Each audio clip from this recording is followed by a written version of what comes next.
So students, हम यहाँ पे थोड़े अर्लियर डेज की बात कर लेते हैं. In earlier days human beings need to find sources for their basic needs for of food, cloth and shelter. जो हमारा मतलब थोड़ा ओल्ड टाइम आता है, मतलब पहले का ज़माना, तो उसके अंदर हम देखते हैं कि जो हमारे ह्यूमन बीइंग्स हैं उनको उनका बेसिक नीड क्या था. बेसिक नीड था उनका सिर्फ फूड, क्लोथ एंड शेल्टर, खाना, कपड़ा, मकान. यस. तो hence the earliest classification were based on the use of various organisms. तो जो हमारा सबसे पहला the earliest classification जो था वो use of various organism पे था. किस पे बेस्ड था? use of various organisms. ठीक है. Human beings were since long not only interested in knowing more about different kind of organisms and their diversity but also the relationship among them. जो हमारे human beings हैं वो हमेशा से ही interested हैं. मतलब हमने पहले भी देखा था कि हमारे ह्यूमन बीइंग्स जो हैं वो हम ह्यूमन बीइंग्स जो हैं बेसिकली वो कितने ज़्यादा इंटरेस्टेड हैं और डिफरेंट काइंड ऑफ ऑर्गेनिजम्स जानने में, उनकी डाइवर्सिटीज़ जानने में, पर ऑल्सो उनकी रिलेशनशिप्स भी जानने में. रिलेशनशिप्स जानने का मतलब ये नहीं कि नॉर्मल जो हम ह्यूमन वाले रिलेशनशिप होते हैं जैसे मदर और डॉटर के बीच का रिलेशनशिप या फिर फादर और सन के बीच का रिलेशनशिप, वैसा रिलेशनशिप नहीं, पर लेकिन उनका हैबिटेट के बीच का रिलेशनशिप, जैसे कि एक एनिमल जो है वो अपने हैबिटेट के साथ कैसे रिलेशनशिप में है, या फिर जो हमारी फूड साइकिल है वो किस टाइप की एक चेन है जो चल रही है, वो भी तो एक रिलेशनशिप है. जैसे कि कोई एनिमल किसी और को खाता है, वो जो खा रहा है उसको कोई और खाता है, तो एक वो पूरी साइकिल है जैसे कि. तो उसी पूरे को जानने के लिए हमेशा रेडी होता है ह्यूमन बीइंग. ठीक है. This branch of study was referred to the systematics.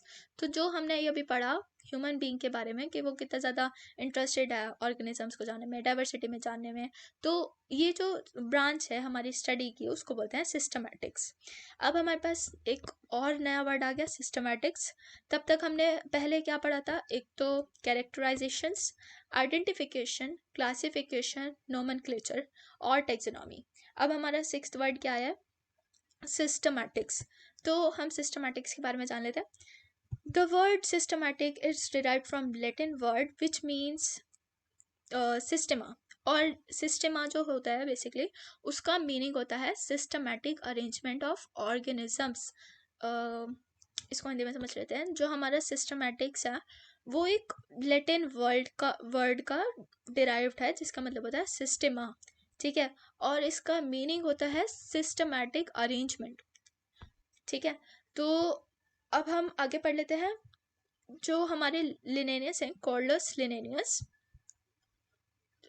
used Systeme Naturae as the title of his publications. तो जो हमारे कॉर्डस लिनेनस थे उन्होंने अपनी एक पब्लिकेशंस ली थी जिनका नाम मतलब उस पब्लिकेशन का नाम रखा था. वो पब्लिकेशन बेसिकली एक नॉवल हो सकती है, बुक हो सकती है, या फिर डॉक्यूमेंट्री होती है, वो किसी भी फॉर्म में हो सकती है. उसका नाम बेसिकली हम यहाँ पे देख लेते हैं, सिस्टेमा नेचुरे.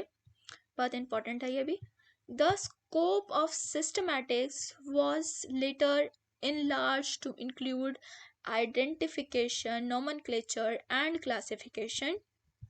Systematics takes into account of evolutionary relationships between organisms.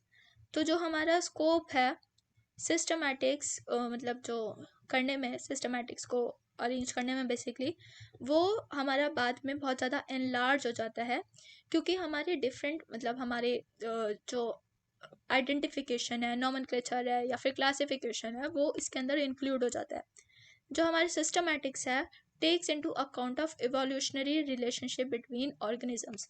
हमारी जो सिस्टमैटिक्स है वो एक इवोल्यूशनरी रिलेशनशिप ऑर्गेनिजम्स के अंदर बताते हैं.